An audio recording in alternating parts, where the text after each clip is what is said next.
This is commentary on Review 3 in the Workbook for A Course in Miracles.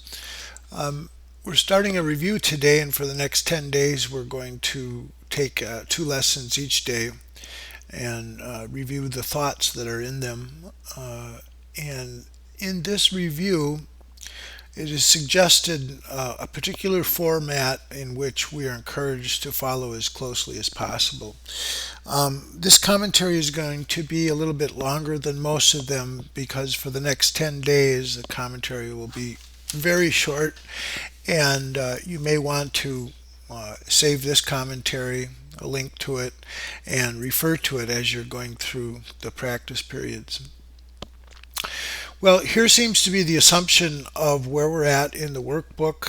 Hopefully by now, and surely it must be true if you're continuing to do the workbook, that we've realized that when we're in difficulties, when we have seeming conflicts, when there seems to be pain and fear in our lives, problems unsolved, that we've been able to stop for a moment and offer forgiveness, which is a change of our minds, and with nothing changing outside us in the world, either in our bodies or in the world itself, we've had some sense of peace, some sense of joy, some sense of our true self, which is safe and loved. And what we've been coming to, that this forgiveness that we're practicing, this change of mind, is really about a change in mind in who we are. It's the recognition that there are two different thought systems in our minds. One is run by the ego, and one is run by the Holy Spirit, and that these are programs that are continually running in our minds, and we're always choosing between the two. So the premise in this review and the suggestion in it is to take those progress that we made and now deepen our practice, deepen the time that we're using these ideas, and so we're proactive in our learning and remembering who we are. And so its observation is that we've been able to practice on occasion and offer forgiveness, and we get some relief from that, and then we turn back to our lives and they go on, and then problems emerge again and we practice again and we get some relief. And what we're trying to do in this review and in these practices is to be proactive and to see these problems before they arise as problems about a decision in our minds about who we think we are, and apply these ideas to our everyday lives, so our sense of peace and love and joy is constant. And it's the recognition that these, the practice is to take the ideas in each of these lessons and hold the idea in our mind and apply them to all of our needs, to all of our problems, and all of our concerns. And so you see the practicality of this workbook is that it's meant to be used in our everyday lives. It's meant to apply to everything that happens to us, that these ideas have the potential to solve what we see as our needs, what we see as our problems and our concerns. But that will only work if we practice doing that. It will only work if we bring these ideas with us, and as the needs and problems and concerns arise, we have the idea already in our mind and we apply that idea, and then those needs, problems, and concerns are addressed for us. And that the claim in this review is that these ideas are meant to serve us in all of our ways, at all time and places, and to give us help of any kind that we need. And it's only in the practice of this that we'll become to see that that's true, that they can in fact serve us in all ways, all times, all places, and it'll give us all the help that we need of any kind. So let's review a little bit the Course's thought systems about who we are, its metaphysics, and what the problem seems to be that we're addressing in terms of this concept of who we think we are and in fact who we are in truth. And Uh, so the premise is that we've invented a self, and that's a change of what God created perfect. And from that invention, we feel lack, we feel deprived, we feel needs, we feel unfulfilled, we feel guilt about that, and we have fear in our minds. And so those feelings, guilt, or the feeling of lack, guilt, and fear are ever prominent from this belief system that we're an ego. And that ego thought system is constantly working all the time, and we're unaware of it. And what we're trying to do now is become aware of another thought system, which is the Holy Spirit, which is reflected in these lessons, and choose that instead of the thought system of the ego. And this is a constant practice. And what the Course is saying is that the ego is working full time and we're unaware of it. And now we need to work full time to meet that challenge that the ego's given us and make another choice about who we are by applying these lessons. So let's review a little bit of what the Course describes as our problems. In chapter 2, it talks about the origins of separation and what that meant. And it lays out these steps. It says first you believe that what God created can be changed by your own mind. That's a belief inside of us that we can change what God created. And from that belief, we believe that what is perfect ourselves can be rendered imperfect or lacking. And third, we believe that we can distort the creations of God, including ourselves, and that fourth, we believe that we can create ourselves, and that the direction of our own creation is up to us. And then it goes on to say that these related distortions represent a picture of what actually happened in the separation, or the detour into fear. None of this existed before the separation, nor does it actually exist now. So that's one description of the problem. And in chapter 27, which we covered in class last week, it describes it as this. It says, let us return the dream that we've made up unto ourselves, the dreamer, recognize we're dreaming, and we perceive this dream as separate from ourselves, and now it's being done to us. And its description is, into eternity where all is one, there crept a tiny mad idea at which the Son of God remembered not to laugh. That's the idea of separation, of this lacking self. It's a joke. It's not true. And in this forgetting did the thought become a serious idea and possible of both accomplishment and real effects. Together we can laugh them both away and understand that time cannot intrude upon eternity. And this laughing them away is what we're doing when we practice these lessons. We're seeing the foolishness of thinking that God's holy child, which is perfect, can suffer in the ways that we do. It's a joke to think that time can come to circumvent eternity, which means there is no time.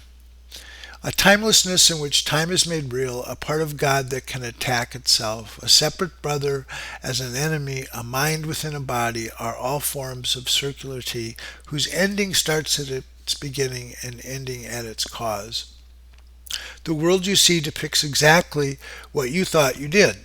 So that's the idea here. This is our experience is a function of this belief that we think we changed ourselves, but we've hid that now and projected it out into the world, and it seems like the world outside is causing our self or causing our inner self.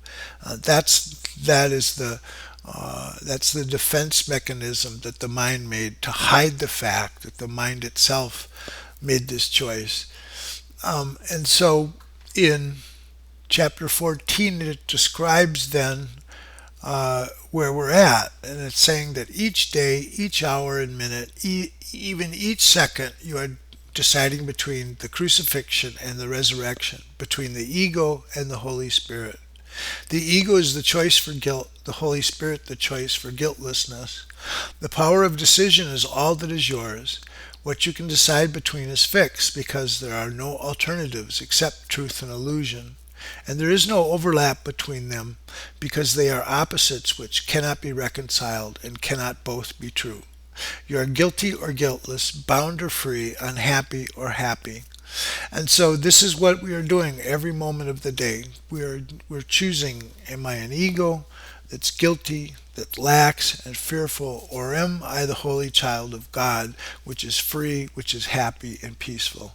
And so it's the recognition that the equation is that big. We're choosing between two very different senses of ourselves. It's only in that recognition where we'll be encouraged to practice in the way that this workbook is asking us to practice now. That we need a constant vigilance as much as we possibly can, and whatever that is fine, because whatever we do will be reinforced, and the more that we do it, the more that we'll want to do it. But we have to begin somewhere. And so one of the ways to think about the mind is that the mind is like this huge intentional state. It's a huge wanting system. It's always directed towards something that we want. And wanting something in the Course is described as what prayer is. That's actually what prayer is. It's a wanting of something. And that this wanting is constantly going on all the time. And it's either going to be the wants of the ego or the wants of the Holy Spirit. And those are the two. And so what the consequence of all of this is the ego's program as described in Lesson 71. And it says that the ego's plan for salvation centers around holding grievances. And now this is key when we think about bringing these ideas into our everyday life of our needs, our problems, and our concerns, recognizing these ideas will give us all the help that we need, is that we need to recognize that the ego maintains that if someone else spoke or acted differently, if some external circumstance or event were changed, you would be saved. Thus, the source of salvation is constantly perceived as outside yourself. Each grievance you hold is a declaration and an assertion in which you believe that says, if this were different, I would be saved. And so the change of mind necessary for salvation is thus demanded of everyone and everything except yourself. And now here's key. The role assigned to your mind in this plan, then, is simply to determine what, other than itself, must change if you are to be saved. So this is the unceasing prayer of the ego. What we're trying to figure out, what can we change? Who can we change? How can we change them so we're going to be okay? And according to this insane plan, any perceived source of salvation is acceptable, provided that it will not work. And the reason it won't work is that what we need to do is change our minds through forgiveness about who we see ourselves as. And so this plan of the ego ensures that this fruitless search will continue. For the illusion persists that although this hope has always failed, there's still grounds for hope in other places and in other things. Another person will yet serve better. Another situation will yet offer success. So being aware that this is the ego program in the mind, the sense of being that lacks, that's guilty, that's fearful, that it's always trying to reinforce that it's trying to figure out what to change in the world so it's okay, and avoid the fact that what we need to do is change our minds with the Holy Spirit through these ideas about who we are, and that will solve all of our problems, all of our needs and concerns. Okay, so that's the setup for this review. So let's go through this and look at the structure or the format that this review is talking about for these lessons. So it begins with saying our next review begins today, and we will review 2 recent lessons every day for 10 successive days of practicing. And we will observe a special format for these practice periods that you are urged to follow just as closely as you can. We understand, of course, that it may be impossible for you to undertake what is suggested here as optimal each day and every hour of the day. Learning will not be hampered when you miss a practice period because it's impossible at the appointed time. So this is the practicality of the course. If there's an emergency, a phone call comes up that you have to take, something that you just have to do, well, then it's senseless to try and practice there. It makes no sense and it isn't practical. So missing those practice periods is not a problem. And nor is it necessary then that we make excessive efforts to be sure that we catch up in terms of numbers. In other words, rituals are not our aim and would defeat our goal. So we don't want to ritualize them, but learning will be hampered when you skip a practice period because you're unwilling to devote time to it that you're asked to give. Do not deceive yourself in this. Unwillingness can be most carefully concealed behind a cloak of situations you cannot control. Learn to distinguish situations that are poorly suited to your practicing from those you establish to uphold a camouflage for your unwillingness. So there again, it's just indicating that the mind is driven by the ego, is saying, no, something outside's got to change. It's not about changing my mind. It's not about practicing. Something out there has to change. And so that's our unwillingness to practice because we want the world or somebody else to change or our bodies to change. And it's just accepting that fact, and not being upset by it, not feeling guilt about it, but just recognize that that's not working. It's not working to try and change something outside of ourselves. What's going to work is that if we change our mind through using these ideas, practicing them, and then using those ideas to those very situations, and seeing how a change of mind, which will be a change of mind about who we are, will solve all the problems for us.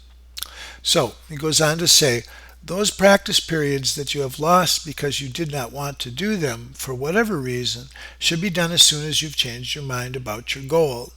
You are unwilling to cooperate in practicing salvation only if it interferes with goals you hold more dear. So those goals we hold more dear is this special self that the ego is seeking, a special self that comes about from the scripts that we've written for the world and everyone. That's the special, how the special self comes about. Change something in the world. When you withdraw the value given them, allow your practice periods to be replacements for your litanies to them. They gave you nothing, but your practicing can offer everything to you, and so accept their offerings and be at peace.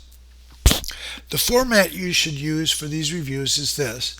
Devote 5 minutes twice a day, or longer if you would prefer it, to considering the thoughts that are assigned. Read over the ideas and the comments that are written down for each day's exercise, and then begin to think about them while letting your mind relate them to your needs, your seeming problems, and all your concerns. So we want to practice in the morning and the evening for at least 5 minutes, and if it's working out for us, longer if we want to. We want to read the ideas over, the comments, and then we want to think about them, those ideas, and let the mind relate them to our needs, our seeming problems, and all our concerns. And so we're bringing together these two thought systems. We're bringing together the ideas the workbook are giving us, the Holy Spirit is giving us, and we're applying them to those very situations in our lives. The people, the problems that we see, the things that we're doing, the concerns that we have. And so what we do is we place the ideas within our minds and let it use them as it chooses. Give it faith, your mind, that it will use them wisely, being helped in its decisions by the one who gave the thoughts to you. What can you trust but what is in your mind? Have faith in these reviews. The means the Holy Spirit uses will not fail.